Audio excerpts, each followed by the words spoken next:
Now that we're on the field, we're going to cover the 4 fundamental standards of playing quarterback. We're going to start with the grip. The grip is the first place you always want to start. The grip impacts ball flight more than anything else a quarterback can do. The most common grip is to start with the pinky slotted in. The next finger is going to go over the second or third lace, depending on the size of the hand. The middle finger will relax down right next to the lace, and the index finger, first knuckle, will go over the stitch line. Another easy coaching point, because high school footballs have a white stripe, is to tell the athlete to put the thumb directly under the white stripe. When doing this, this allows us to get the nose slightly up when the arm is at 90 degrees. If the quarterback's grip is incorrect, the nose will be down at the release point. You can check your quarterback by asking them to put the arm at 90 degrees and just see the angle of the ball. Then move directly to the grip to adjust it to make sure the nose is up. The next coaching point is carriage. Okay, guys, go ahead and relax your arms down by your body. Now, the carriage position is often miscoached. The old school approach was to have the ball up by the ear so the release would be quicker, when in actual fact, this tends to make the release slower or tense, not allowing the athlete to deliver as much power as possible through the football. The best way to find the pre-pass position is to take your arms and just bring them up to the center of your chest. Okay, by doing this, the elbows are nice and relaxed down by the side of the body. We have a firm wrist and a symmetrical position, so when we separate the lead hand off the football, we have a balanced throwing motion. Again, common errors would be to have the ball up by the ear or down too low past the belly button. We want it central with the laces up and down, firm wrist. The other variable would be the nose. Okay?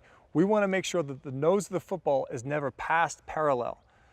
Some guys are going to have it close to parallel. We prefer about a 45-degree angle, or if they want to have it a little bit more down than that, that's totally fine. When we move on from the ball carriage, the next thing we want to coach is the base. Now, the base is more than just the lower body, it's how the upper body interacts with the lower body. A common coaching error would be to tell quarterbacks to bend through your knees. Guys, go ahead and bend through your knees. Okay, when we bend through our knees, we load the quads and not the glutes. Okay, stand up. We want to make sure we load through the hips. Next time, guys, I want you to drop back through the hips. Okay, ready? Drop the hips, boom. When we do this, we'll have a slight forward lean, but now we've engaged the whole posterior part of the body. Go ahead and turn sideways. We can see now that the glutes, the hamstrings, and the calves are engaged, as well as the quads. One of the other common coaching errors would be to tell a quarterback to stand tall in the pocket. Guys, go ahead and stand tall in the pocket with a narrow base. Okay, when we do this, although we might be able to see a little bit better, when the quarterback goes to throw, he'll commonly overstride with the lead leg. This is not an athletic position to be in. The overcorrection would be to have a wide base. Guys, I want you to go super wide. Okay, when we go too wide, this prevents the hips from rotating correctly, and now the stride is going to be impacted and the weight transfer is going to be very difficult. So what we like to tell quarterbacks is to have the feet slightly outside the shoulders, okay? Hips inside the heels, hips inside the heels. The weight of the body is going to be on the inside ball of the foot. This is one of those things where you just have to tell the quarterback to direct the weight inside. Some of the other key coaching points you want to make sure is that the toes are never pointing out. If the toes are pointing out, okay guys, go ahead and point your toes out like this, all right? We're not going to be able to drive our weight effectively towards the target, okay? So toes directly to the sideline would be a good coaching point. You could even have that back foot slightly turned in so they can drive off a little more aggressively. Okay, the final coaching point is the finish position. With quarterbacks, you want to give them a start, okay? So the grip, the ball carriage, and the base is the start. The finish position is the destination. If they have somewhere to go to, it's easier for them to coach themselves. And it's a good evaluation tool for coaches. Okay, guys, I want you to show me that finish position like you've gone through your throw. We're going to throw that way. Okay, so ready, throw, and then finish all the way through. Okay, some of the key coaching points here, all right? The back foot should finish even or to the back side of the front foot, okay? An error that a lot of coaches make is that we bring the front foot too far past the back foot. Okay, go ahead, Ethan, try that real quick. When you see this, this is what we call over-rotation, all right?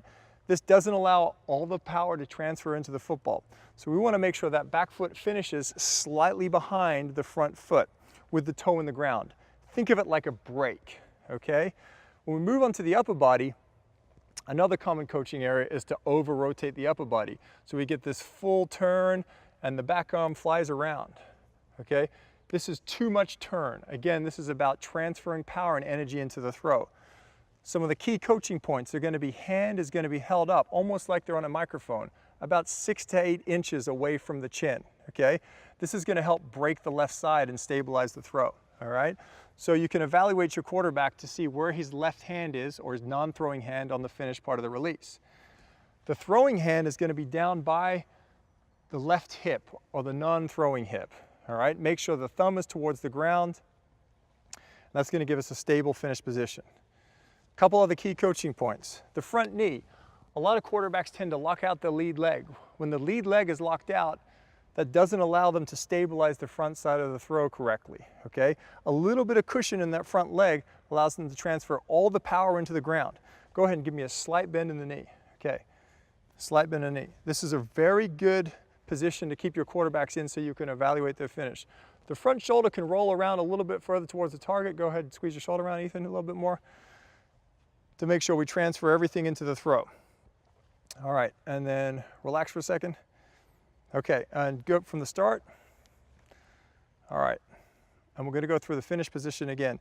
This time I want to focus on where the front foot goes. Okay, go ahead, ready, throw. Good. Now you notice both quarterbacks did an excellent job of placing their front foot directly towards the target, okay? We want to make sure the left toe or the non-throwing toe is never facing out. So go ahead and face it out.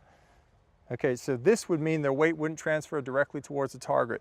We want to make sure it's straight or slightly in. So go ahead, guys, put it straight. There we go. This creates torque in the front side, and make sure they have this creates torque in the front side and frames the left side of the target so we can have a consistent finish.